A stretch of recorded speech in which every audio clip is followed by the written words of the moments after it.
Shalom saudaraku, salam damai sejahtera dalam kasih Kristus. Berjumpa lagi dengan saya Didi Tuli. Kita akan belajar berapologetika bersama-sama di channel ini. Ada seorang mualaf yang sudah menjadi ustadz. Jadi ya sudah pakai sorban, kemudian jenggotnya lebih panjang daripada saya. Ya sudah mirip lah, dan sudah cocok untuk dipanggil sebagai ustadz. Nah, dalam kesaksiannya dia mengatakan bahwa salah satu alasan dia menjadi Kristen itu karena banyak pertanyaan-pertanyaan yang dia sampaikan, yang dia tanyakan kepada pendeta itu tidak terjawab karena pendeta tidak mampu untuk menjawabnya. Kemudian juga ada ayat-ayat di dalam Alkitab itu yang janggal, yang aneh menurut dia, sehingga ini tidak masuk di dalam akalnya dan membuat dia masuk Islam. Sebelumnya mari kita bersama-sama melihat video berikut ini. Selain konsep Trinitas, Ustaz, hal apa lagi yang kemudian membuat antum ragu terhadap Kristen? Ini terutama masalah kitabnya itu juga, masalah Bible-nya itu tadi ya, karena banyak kontradiksi, terus banyak bahasa Inggrisnya absurd, apa namanya Indonesia ya, absurd ya, aneh atau ganjil gitulah istilahnya, kejanggalan. Iya, itu aneh lah gitu, maksudnya tidak mungkin itu perkataan Tuhan gitu loh maksudnya. Gitu. Dan ternyata kalau di Bible zaman sekarang itu kan campur, itu ada yang mungkin perkataan Tuhan, ada yang mungkin perkataan Nabi, ada yang perkataan tukang cerita kan gitu, ada yang perkataan orang lain lagi, bukan orang di sini. Contoh kayak di Matius kan, itu mesti ini kan Injil Matius kan mesti ini Matius yang cerita, tapi ketika kita baca orang, jadi Matius ini jadi orang ketiga yang menceritakan Matius kan, berarti bukan dia yang nulis gitu loh. Matius bertemu Yesus, mesti ini kan kalau memang Matius yang nulis kan aku bertemu Yesus, pakai aku kan gitu, bukan Matius kan gitu. Ya itu yang menyebabkan inilah aneh lah gitu. Saya curiga bahwa orang ini tidak bertanya kepada pendetanya, atau mungkin dia tanya kepada temannya. Jadi sama-sama temannya yang tidak paham Alkitab gitu ya. Ya, ataupun bisa jadi karena dia tadi itu mengatakan bahwa dia sering nonton videonya Zakir Naik, Ahmad Didat dan yang lainnya gitu ya.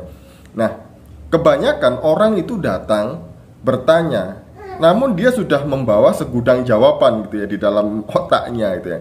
Nah, jawaban itu adalah jawaban yang salah, yang didapat dari sumber yang salah. Salah satunya adalah orang ini yang sudah jadi ustadz ini ya. Jadi dia sudah punya jawaban dari Zakir Naik dan teman-temannya tadi itu mengenai semua pertanyaannya. Ya pantas, apapun jawabannya pasti ditolak oleh dia. Nah, di sini yang mau saya tanggapi adalah mengenai kenapa di dalam Alkitab itu contohnya seperti Matius gitu ya. Matius ini kan penulis Injil, tapi kenapa dia menulis dirinya sendiri di situ dengan nama Matius gitu? Seolah-olah ada orang ketiga yang menulis Injil dan disinyalir itu bukan Matius, jadi orang lain yang menulis, sehingga yang diceritakan itu adalah Matius gitu. Nah, ini adalah orang yang gagal paham. Biasanya orang-orang yang bertanya begini ini karena nonton videonya para mualaf, atau kalau enggak ya nonton Zakir Naik, Ahmad Didat dan lain sebagainya gitu ya. Nah, harusnya kalau dia punya pertanyaan-pertanyaan seperti ini, ya tanya kepada orang yang tepat gitu ya, kepada orang yang mampu atau mumpuni lah untuk menjawab semua ini. Nah, kira-kira kenapa kok Matius menulis dirinya sendiri itu seperti seolah-olah dia menceritakan orang lain? Harusnya Tuhan berbicara kepadaku, bukan Tuhan berbicara kepada Matius gitu ya. Tidak hanya Matius, saudara. Kalau saudara baca Alkitab gitu ya, contoh lagi misalnya mengenai Musa.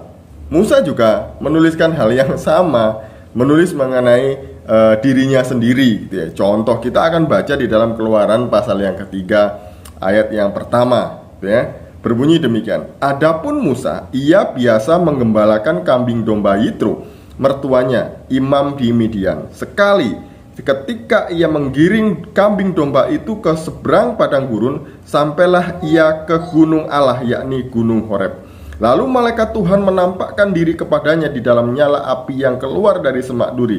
Lalu ia melihat, dan tampaklah semak duri itu menyala, tetapi tidak dimakan api. Musa berkata, "Baiklah, aku menyimpang ke sana untuk memeriksa penglihatan yang hebat itu. Mengapakah tidak terbakar semak duri itu?" Ketika dilihat Tuhan bahwa Musa menyimpang untuk memeriksanya, berserulah Allah dari tengah-tengah semak duri itu kepadanya, "Musa, Musa." Dan ia menjawab, "Ya Allah." Nah, kalau kita melihat di Keluaran pasal yang ketiga ini, seolah-olah yang menulis itu adalah orang lain, bukan Musa. Karena menurut orang ini tadi itu, kalau seandainya ini yang menulis Musa, harusnya bunyinya tidak seperti itu. Adapun saya, begitu seharusnya, bukan adapun Musa, begitu. Nah, ini kan maunya orang ini ya. Nah, orang-orang macam gini tidak pernah belajar mengenai sejarah penulisan Alkitab. Kenapa orang-orang Yahudi menulis Alkitab seperti ini? Ya, ini adalah gaya bahasa atau gaya penulisan pada waktu itu. Jadi, meskipun yang menuliskan dirinya sendiri, dia tetap menyebut namanya di situ. Jadi, sekali lagi, tidak ada yang salah di sini karena memang ini adalah gaya penulisan pada waktu itu. Seolah-olah Musa menceritakan dirinya sendiri. Jadi, begitu ya. Jadi, Alkitab adalah firman Allah yang diwahyukan kepada orang-orang pilihannya, kurang lebih 40 orang yang dipilih oleh Tuhan untuk menulis Alkitab, untuk menerima wahyunya kemudian menuliskannya dalam rentang waktu sekitar 1500 tahun, dalam budaya yang berbeda, dalam bahasa yang berbeda, orang-orang yang berbeda, di zaman yang berbeda pula, menurut sudut pandang yang berbeda. Jadi inilah ya, kenapa Alkitab itu menurut orang-orang ini nggak masuk akal atau kontradiksi dan lain sebagainya. Ya karena ini tadi alasannya, karena berbeda zaman, berbeda orang, berbeda budaya, berbeda bahasa, dan berbeda sudut pandang. Ya, sekali lagi itu tadi alasannya ya. Berbeda kalau penulisnya adalah satu orang yang sama, dalam budaya yang sama, dalam zaman yang sama, dan dalam bahasa yang sama.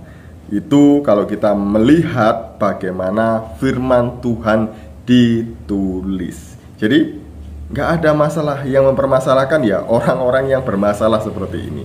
Semoga ini memberkati kita dan juga mencerdaskan kita. Shalom, salam waras, Tuhan Yesus memberkati.